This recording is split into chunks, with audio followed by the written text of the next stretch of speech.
following story is an excerpt from Homicide Lullabies, an anthology collection of short horror stories, published by Severance Publications. Baggage by Stephen Shorter. I don't think anyone wants to be a bad guy. It's just that every now and then, life throws you a curveball and you have to make a snap decision. Sometimes it's the wrong one. Sometimes the choices you make hurt the people you love. Sometimes, one way or another, you pay for those decisions. So that being said, I'm sure you can piece together why this time last year I found myself standing with an armful of my possessions, blinking, outside my girlfriend's house on a bleak Bangor morning. I mean, the thing about living anywhere in North Wales is that, summer or winter, morning is nearly always bleak. But this one was set to be particularly grim.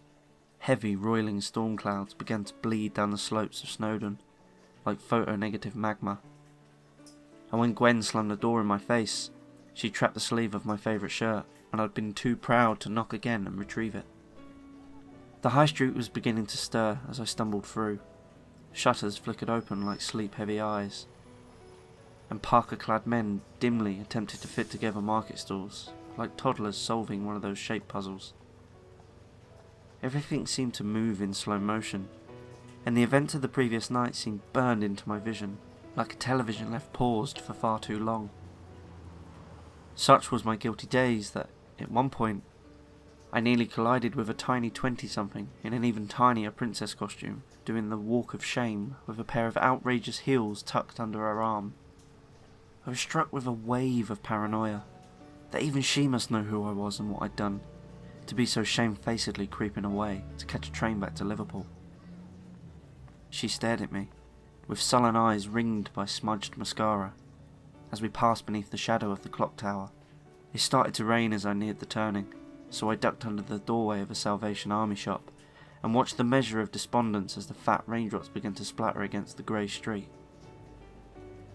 Too late, I realised I'd dropped one of my socks nearby, and by the time I'd braved the rain to snatch it up, it was soaked through. It certainly looked as though I was getting the day that I deserved. I felt a little like crying, but the lump in my throat simply hung there, and the tears would not come. I returned to my doorway, leaned my head against the pebble dash, and tried to pull myself together, the damp sock clasped tightly in my hand.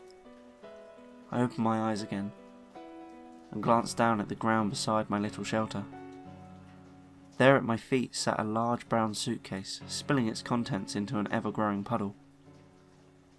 One of those bundles that people leave outside charity shops when they're having a clear-out, I guess. The raindrops were pinging off the leather exterior which, though faded, seemed well preserved. I scooped it up and, shaking out the last of its contents, a handful of decaying school uniforms and a small doll with an unnervingly mournful expression on its ceramic face, turned it over in my hands. The case was made in an indistinctly old fashion, with buckles and straps to hold it closed, and a ghastly beige lining that smelled faintly of tobacco. A name card was tied to the handle, but the penciled words that had once adorned it were faded almost beyond coherence. I squinted, but in the dim morning light with the rain running down my face, I could only make out part of an address, somewhere in Tir Gulwyn, if memory serves. Within 5 minutes I'd stuffed my damp possessions into the case, fastened it shut and set off in the direction of the station with a new spring in my step. Now, I will have to stop here for a moment. I'm sure you think I'm an arsehole, that stealing donations from outside a charity shop that hadn't yet opened was a new low, and you're probably right. I was a horrible person back then. Maybe I still am, I don't really know. What I do know is that what happened was probably the most horrific experience in my life. And if stealing an old suitcase from the Salvation Army spared some old biddy or local mum what happened to me, well then I'd like to say I'll do it over again. But when I do, the words feel hollow. I feel the dim ghost of that clammy flesh against mine, and the reek of cigarette smoke invades my nostrils, and... Anyway, I reached the station in what seemed like seconds, and ducked into a small covered area, The rain was falling so heavily by this point that Bangor had faded into the wet grey ether, and the old factory buildings across the tracks poured sheets of water from their rustling, slanted roofs. They seemed poised to be swept away in some great cleansing flood. Beyond them, the impossibly sharp Welsh hills rose into a roaring nothingness. The ticket office was closed, and the platform deserted, but the ticket machines still hummed themselves into the corner. 2 handfuls of wet shrapnel went in, and a ticket was spat into the tray. I was in luck. The first train of the day was only minutes away. I turned and reached for the case, and as I picked it up, something made me pause. I don't feel I can properly articulate the sense of menace I got as I touched the leather carry handle. I felt suddenly cold, as though I'd stood in somebody's shadow, and I felt my hands begin to tremble. I whipped around, but I was alone. Rain quietly spluttered against the pavement outside. When I picked up the case again, a small ball of dread had settled in my stomach. Not deathly fear, but rather a sense of unfamiliarity, as though this was the first time I had encountered the object. I stepped onto the desolate platform, found a bench and set the case before me on the concrete. With an uncertain hand, I reached down and popped both buckles. The faint twang of tobacco found my nostrils as I pushed it open. I immediately recoiled. Protruding between a pair of jeans and a bundle of socks, there was a long brown tangle of human hair. Aghast, I dropped the case and kicked it away. Then after a moment, I pulled it back towards me, took a deep breath, and extracted the thing from inside. It was a woman's wig, a long brunette mane knotted and faded by the cruel fingers of time. Inside, a small label read, Petersburg, 1834. 1834? Assuming this was the year of manufacture, that made the wig very old indeed. How long had it sat in that suitcase? By this point, I assumed I'd simply missed it when I'd cleared out the rest of the contents. For a moment, I even considered putting it on for a laugh. My heart was still pounding, and the absurdity of the idea made me smile for the first time that day. And I feared the response, should I have to share my journey with one of the judgmental locals now drifting into the station in 1s and 2s to meet the first train of the day. I left the wig on the bench when I boarded. By the time I glanced out of the window, the platform had faded into an indistinct blur beyond the sheets of rain that threw themselves against the carriage, which now bore me away from that strange old town, and towards the distant neon cradle of home. As the train jerked and trembled its way free of the cloying mire of Gwynedd country, an elderly steward limped down the aisle, wheeling a small refreshment cart festooned with crisps, chocolate bar and soft drinks. My stomach burbled audibly. "Bat tears," he crowed, at nobody in particular. "Newt size." I grinned, waved him down, and pointed out a packet of salted peanuts. "60p, please, Susan," he murmured, unhooking the item. I reached into my pocket and groaned. I'd stuffed my wallet into the case when I'd picked up the wig. I excused myself and shuffled between the seats to the little closed-off luggage compartment at the end. Somebody had placed a heavy duffel bag on top of my case, which had wedged it tight against the bottom of the rack. So I simply unbuckled it, cracked it open a few inches and forced my hand inside. Soft, damp fabric parted as I reached in further and further. Too slowly it began to dawn on me that I was past my elbow in the case. Surely not, I thought. Even as my fingers blindly pushed their way through another layer of wet clothing, I began to feel dizzy when I had to physically lean forward to continue my blind exploration. Further, further.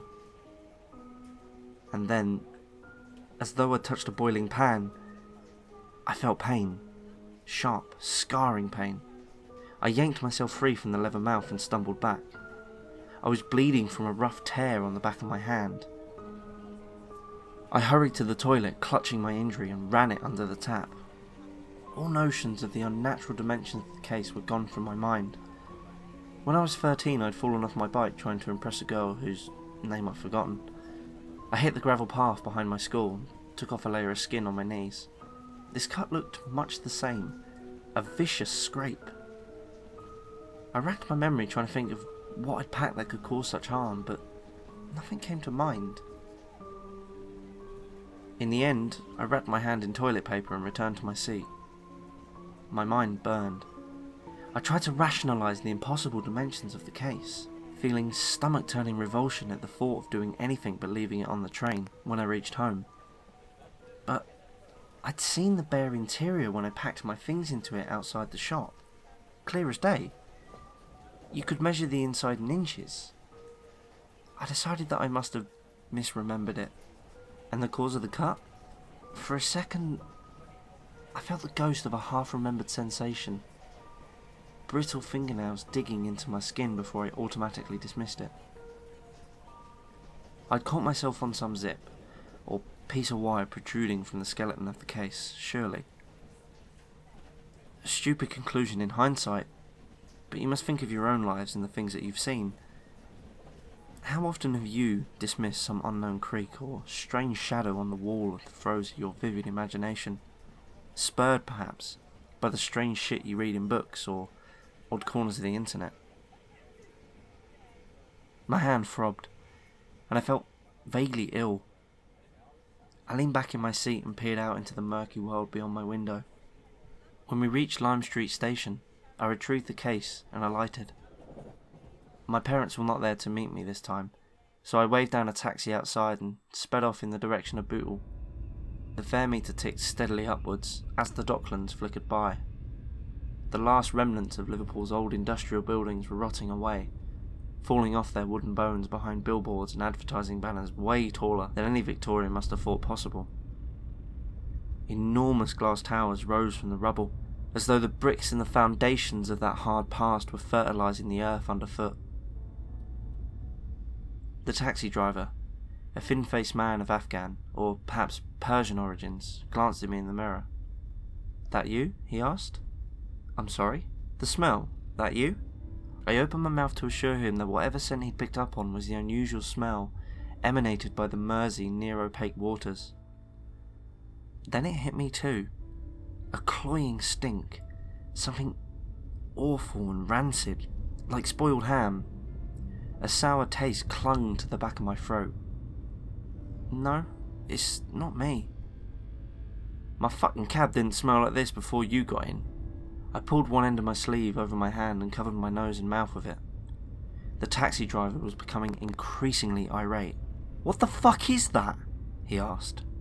I don't know," I told him. But I did know. I pivoted to look back at the rear of the vehicle. I'd placed the case in the boot of the taxi before departing. The stench seemed to ooze from behind my seat, from that rear compartment. It had gotten stronger too. My brain flared with primordial imaginings of sheltering in a cave and some awful dead thing looming from the storm in the entryway. My stomach turned and I gagged. The driver swerved so suddenly I felt the seatbelt tauten against my collar and chest, winding me. "Out," he said. I pulled down the door handle and sucked in the fresh air, but did not depart. We were in an unfamiliar part of town, somewhere in the suburbs, and the thought of wandering the quiet sprawl with or without that reeking suitcase unnerved me a great deal. I had no map, and Gwen still had my phone after finding the pictures on there that led to our fight. "Please," I said. "It can't be far now. Just give me the money and get out." I don't have my wallet." "What?" My dad's gonna pay you when we get home. Please." I had a sudden irrational fear of being alone with that strange object. Before the driver could answer me, I went on. "He'll pay you double for your troubles." I swallowed hard, and tried to look as earnest as a pale, sickly 20-something with a bandaged hand could. In hindsight, I probably looked more like a junkie than anything else, but the promise of the money had its desired effect. for the driver snarled something unpleasant sounding in his native language and slammed the door. As we began to move again, he wound all of the windows down. The cab was filled with the smell of damp lawns after rainfall, and the stench receded. By the time we reached my home, in fact, there was no trace of it, beyond a sour twang that clung to the leather upholstery. The meter clicked up to £22.50 as we pulled in the driveway. "That's 50 quid, the driver said. I decided against taking issue with his shoddy rounding abilities, and instead dizzily retrieved my case. It seemed heavier now. I grunted as I lifted it free. My father wasn't home, but I found the necessary cash about the house and paid the man. He squinted at me, and then at the faded leather case standing by the door as he stuck the money into his breast pocket. "I don't know what shit you're in," he said, "but if I ever see you again, you're fucking dead, mate." I didn't bother arguing. He sped off in his vehicle, and I was left alone with my baggage. I set the suitcase down on my bed and stared at it for a time. Of the ghostly miasma, there was no trace. I inspected the case for damp patches, for leaking fluid, but there was nothing. The case, its dry leather slightly faded, was as it had always been. Tentatively, I reached down to unfasten it, popping one buckle and then the other.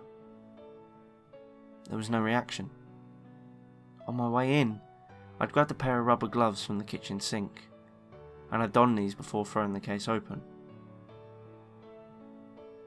Nothing.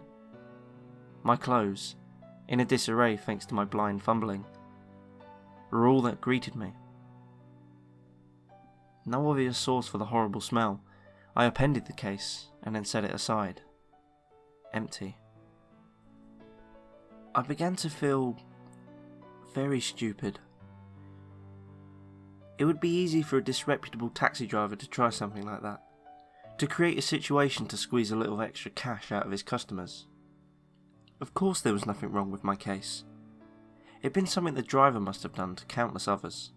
I decided I'd Google the stench incident, as I absent-mindedly began to sort through my clothes. When I found the comb, wrapped in a pair of my boxers, my feeling of vindication quickly faded, however. It was a small, dainty implement, of an odd, asymmetrical design. Its handle, ivory, I think, was beautifully shaped into the likeness of a curvaceous mermaid, her long tail glittering with little pinpricks of gold and silver. However, there was something incredibly unsettling about the way that her slender neck supported no head, but instead tapered into the harsh, jagged spines of the comb itself. I thought perhaps the mermaid's head may have been worn away, but the join was so perfect, and the flowing seaweed hair pattern on the spine of the comb so detailed, that it had to have been deliberate. The wooden teeth of the comb had been warped by the years, so that they resembled tendrils corkscrewing from the dainty woman's throat. Several had broken off completely, and those that remained were matted with brittle brown hair and dried blood. Somebody had violently and repeatedly scoured their scalp with this, it seemed. I set the comb down beside my clothing. I felt suddenly cold, and my injured hand began to throb again. First the wig, and now this? Some dark corner of my mind began to murmur terrible nothings to me. Were these strange manifestations actually happening? Had something come unhinged inside my head? Was I hallucinating? Was I dreaming? If the sinister mermaid knew anything, it did not divulge. On a whim, I reached out and snapped the case shut. All things considered, what was, and what was yet to come, I should have probably burned it. Instead, it sat in my closet for a full month, as I tried to piece my life together, again. My parents were none too pleased to see me, and regarded my presence in their home with what one might describe as an air of distant tolerance. My injured hand healed slowly, and my dreams during this period were often unsettling misrememberings of real events from my past. One such nightmare, which haunts me to this day, would begin with the day I asked Gwen out, in Snowdonia. There was the trip to the condemned climate research building in Snowdonia, all thanks to some bullshit story she'd heard online, and the crawling around in the dust with borrowed torches. It was all as I remember until we reached the upstairs office space. There, as I ducked under a rotting desk in search of the fabled, otherworldly Ethernet port, I would feel cold, forwarded breath on my back, where my shirt had come free of my belt. I'd spin around and strike my head on the underside of the table, and find myself gazing up into a face that was not my soon-to-be girlfriend's. From there, my waking memory of the dream is always fractured. I recall a stooped figure of terrible height, the frills of some long, antique dress, sometimes a face. The face is wrong, though, as though a graphic designer had attempted to fit the flesh of a human head over something bulbous and slick. Its blurred countenance always seemed to be lopsided and poorly fitted. It would loom suddenly towards me, and would feel that cold breath, and I would wake, screaming. You might argue that I deserve that even the pleasant memories I have of that relationship should be stripped from me, because of how I treated her. Perhaps you're right. I was a cowardly, manipulative liar. She deserves far better. The point is that all of this sequence of events, ruined not only my life, but the life of those around me. So I'm not writing this for your pleasure, nor to relieve me from my own guilt. It's for them, the people that I dragged down with me. When you sent me that first email, I held off from writing this response for a long time, largely because so much of this story is tied to the fact that I was a shitty person. But yesterday afternoon, I realised that someone else might be suffering through what I did. So I swallowed my pride, sat down at my laptop, and began this account of the story. It's nearly 2 AM and my hands are shaking, but there's still one last chapter in this sordid account. It was shortly after the nightmares began that my dad disappeared. He was rewiring the house's faulty lighting that weekend, and he needed access to the circuit breakers in my closet. So I found myself shifting all my junk up to the attic. The only unusual event that I can recall that day is my father commenting on a sweet perfume smell that suddenly hung in the air behind the closet door. "You've not got some girl locked up in there, have you?" he asked me, a weary smile on his face. "Not funny," I replied. The case seemed to weigh nothing at all as I carried it, and an armful of other bags and boxes, up the ladder. I tucked them into a corner, with the case at the bottom of the heap, and then returned to the internet while my dad went about his work. A couple hours later, he asked me to run a shopping list, screws and cable ties, to our local hardware store, which I did. When I got home, the front door stood wide open. The sweet lavender smell clung thickly to the carpets and furniture inside. I felt a horrible weight settle in the bottom of my stomach, and I called out to my father. Silence. My hand began to throb. "Dad?" I called, again. Nothing. I crept up the stairs. There was no sign of a struggle, nothing broken or scattered, just the cloying, womanly odour, and a house oh so quiet, it seemed to hold its breath. Dad's toolbox stood on the floor of my room, neatly packed, and the master switch had been tripped, so all the lights in the house were off. Evening sunlight crept through the red curtains, and everything took a pinkish hue, and the smell of perfume eddied about me with my every movement. Then a floorboard creaked, from somewhere overhead. I froze, but no further movement was forthcoming. I crept onto the landing. My fingertips tingled in time with my pounding heart as, one rung at a time, I ascended the ladder, into the attic. Here, at least, there was no menacing red glow, for there were no windows. Instead, the light only came from a narrow pool surrounding the hatch where I entered. Everything beyond its boundary was an indistinct shape in the darkness. And there, just inches from the top of the ladder, there lay the case. It was nowhere near the corner into which I had stuffed it just hours earlier, and I think a small part of my mind was shrieking at me to turn and flee, but I was wholly focused on a small flap of fabric protruding from the case. With trembling hands, I eased the lid open, and there, neatly folded, were my father's grey overalls, still crusted with white paint. Curiously, they appeared damp, as though they had been left out in the rain, and I reached down impulsively to feel the material. And then a hand grabbed me. As ridiculous as this sounds, as shaky as my memory gets from this point onwards, I can still picture vividly the sight of that white porcelain wrist, those long fingers wrinkled as though their owner had been submerged in a bath for far too long, a wet, clammy vice closed about my forearm, and its long green-tinged fingernails dug so hard they drew blood. I screamed and tried to rise, but in a flurry of movement I saw another hand rise from the case and felt the intense tightness as it seized a knot of my long curly hair. Again I cried out, but my injured hand suddenly throbbed so intensely I thought it must be immersed in boiling water, and the smell of perfume was overpowering.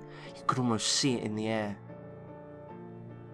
My vision blurred, and I felt myself being pulled downwards, down into the yawning maw of the case. My stomach lurched, as I passed the point at which any sane individual might imagine the bottom of it to lie.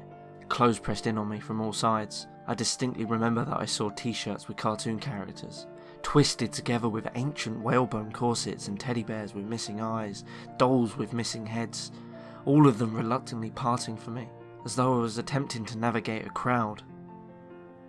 I never felt like I was falling, however. It was more akin to sinking in thick mud. My feet feebly pedalled at the air, and this sensation must have snapped me out of my daze, because only then did I panic. The hand which had been yanking at my hair had gone, but the other one pulled me down further, inch by inch. The clothes and belongings that surrounded me felt suddenly sodden, and I smelled decay. The same smell that had hit me in the taxi wafted up to me now. Something moved, below, and I felt the mass of objects against my face beginning to shift as something terrible and large rose to meet my descent. By this point, I was wrenching free of the pallid hand which held me. On all sides, the damp fabric walls began to move. I tried to scream again and twisted about. I hooked my knees, which were not yet immersed within the case, over the edge, and began to pull myself upwards, clawing for something to cling onto with my hands. Then I felt leather under my fingers and the back of my legs burning. I hauled myself from the nightmare. My whole body ached. My arm was now bleeding. But that same voice which had urged me to flee now directed my movements as I rose and grabbed the case. Even as I slammed it closed, I noticed the strange garments and toys falling away into the abyss. There was no bottom to this case, only a deep hole, whose walls were papered with the same faded design as the inside of the lid. The hole seemed to swallow the light, for I could not see more than a few feet. But I somehow knew there was no bottom to it, that this vicarious thing would never end. The perfume around me was giving way to that distinct protrusence. The horrid smell roiled up from the darkness. I buckled the awful thing shut and hauled it downstairs. It seemed almost impossibly heavy now. I had to drag it across the garden path. There, I doused it with lighter fuel and set fire to it. I fed the flames with logs and fallen branches until their orange tongues licked at the curled scrapes of leather and white hot metal buckles, and the sun had vanished over the horizon.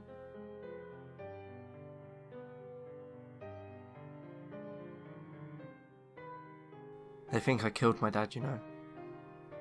Aside from that forum thread, the one which I put up to keep us in touch, I tend to avoid giving my side of the story.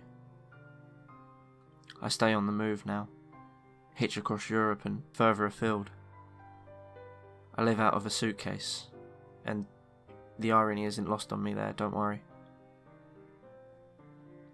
I see my face on the television, and on the rare occasion that I dare connect, the internet. When they plead with me to come home. I don't sleep much. My hand hurts when it's cold. I work labourers' jobs and live in hostels where I can to avoid sleeping rough. I miss my mum, especially my dad. Every day I hate myself a little more, but I keep moving, keep breaking rocks for pennies. Sometimes I wish the ground would open up and swallow me whole. And one day, perhaps it might.